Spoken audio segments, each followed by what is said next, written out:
Shalom teman-teman, perkenalkan nama saya Armiati Kalistanesi. Saya berasal dari Universitas Nusa Cendana, Fakultas Keguruan dan Ilmu Pendidikan. Saya berasal dari Prodi Pendidikan Ekonomi kelas 1C.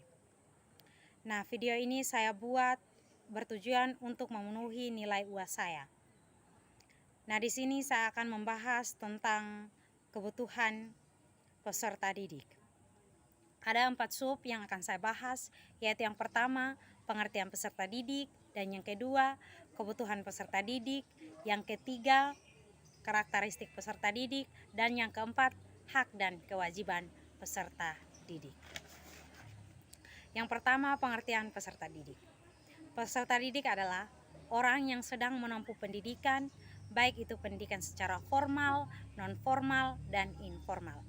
Peserta didik juga adalah orang yang sementara menempuh pendidikan baik secara fisik maupun psikis untuk menambah pengetahuan dan mengembangkan potensi dirinya.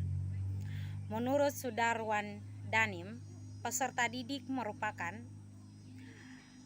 sumber utama dan terpenting dalam pendidikan formal karena peserta didik bisa belajar tanpa pendidik, tetapi sebaliknya seorang pendidik tidak bisa mengajar tanpa peserta didik. Terlepas dari pengertian, adapun kebutuhan peserta didik. Kebutuhan peserta didik dibagi atas beberapa bagian, yaitu yang pertama, kebutuhan jasmani. Kebutuhan jasmani peserta didik yang perlu diperhatikan oleh guru di sekolah antara lain kesehatan jasmani, kesehatan gerak-gerak jasmani seperti olahraga, serta terhindar dari ancaman. Yang kedua, kebutuhan akan rasa aman. Merupakan kebutuhan yang sangat penting bagi peserta didik, terutama rasa aman dalam kelas dan sekolah. Seperti kelas yang nyaman, aman, teratur, serta terhindar dari kebisingan. Yang ketiga, kebutuhan akan kasih sayang. Peserta didik yang mendapatkan kasih sayang dari guru akan senang, betah, dan bahagia dalam kelas serta memiliki motivasi untuk berpartisipasi aktif dalam pembelajaran di kelas. Yang keempat, kebutuhan akan penghargaan.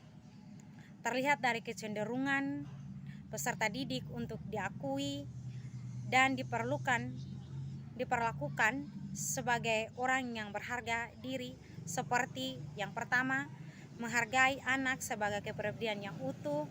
Yang kedua, menghargai pendapat dan pilihan siswa. Terlepas dari situ, adapun karakteristik peserta didik. Suatu proses pembelajaran dapat berlangsung secara efektif atau tidak sangat ditentukan oleh beberapa pemahaman peserta pendidik tentang karakteristik peserta didik, yaitu yang pertama, etnik. Seperti dalam Universitas Nusa Cendana, banyak anak yang berasal dari daerah luar, bahkan dari luar provinsi, sehingga pendidik perlu memperhatikan jenis etnis apa yang berada di dalam kelasnya, sehingga peserta didik tidak membedah-bedahkan mereka.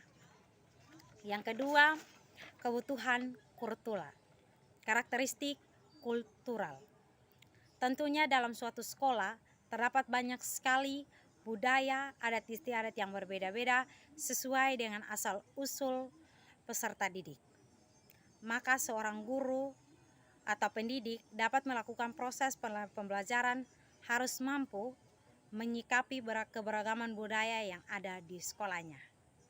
Seperti dalam proses pembelajaran atau penjelasan materi, dan dalam memberikan contoh-contoh harus mempertimbangkan beragam kebudayaan tersebut sehingga apa yang disampaikan dapat diterima baik oleh semua peserta didik. Yang ketiga, status sosial. Seperti yang dilihat dari penghasilan orang tua peserta didik, ada yang berasal dari keluarga ekonomi yang mampu, ada yang berasal dari ekonomi yang cukup mampu, dan ada juga yang berasal dari keluarga yang ekonomi yang tidak mampu. Peserta didik yang bervariasi status ekonomi sosial yang menyatu untuk saling berinteraksi dan saling mendukung dalam proses pembelajaran. Dalam proses pembelajaran, pendidik dituntut untuk tidak membedah-bedahkan status ekonomi dan bertindak adil dalam memberikan materi dan pembelajar kepada peserta didik.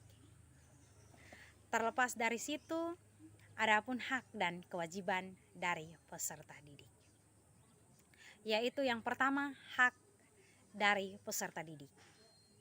Yang pertama, memperoleh ilmu dari seorang guru yang kompeten. Artinya, seorang peserta didik dapat memperoleh ilmu dari guru yang berpendidikan tinggi atau memiliki kemampuan yang lebih dari yang lain, yaitu seperti S1, S2, S3, dan lain sebagainya. Yang kedua, bertanya kepada guru apabila tidak paham tentang materi apa yang dipaparkan oleh guru tersebut, dan guru tersebut harus mampu menjelaskannya kembali sehingga peserta didik tersebut dapat memahami materi tersebut. Yang berikut, menggunakan fasilitas sekolah. Contohnya seperti menggunakan lapangan olahraga yang berada di sekolah, menggunakan kelas yang bersih, kursi yang bagus, perpustakaan, dan lain sebagainya. Yang berikut, kewajiban dari peserta didik. Yang pertama, mengikuti tata tertib sekolah. Artinya, peserta didik tersebut wajib mengikuti peraturan apa yang ditentukan oleh sekolah tanpa melanggarnya. Yang kedua, hadir tepat waktu dan memberikan keterangan apabila tidak hadir di sekolah. Artinya, ketika siswa tersebut tidak hadir, dia harus memberikan keterangan melalui surat izin, atau lain sebagainya. Yang berikut, membayar uang sekolah. Artinya siswa tersebut ketika dia sudah mendapatkan pembelajaran dari guru, dia harus wajib membayar SPP atau uang sekolah. Yang berikut, menjaga sopan santun kepada seluruh warga sekolah. Artinya dalam lingkungan sekolah tersebut, setiap peserta didik harus menjaga sikap, memiliki sopan santun, dan memiliki tata bahasa yang bagus sehingga dapat berinteraksi dan menjaga kesopan santunan antara satu dengan yang lain sehingga terjadinya keharmonisan antara peserta didik tersebut. Mungkin hanya ini pemaparan materi yang dapat saya sampaikan. Sekian dan terima kasih. Shalom.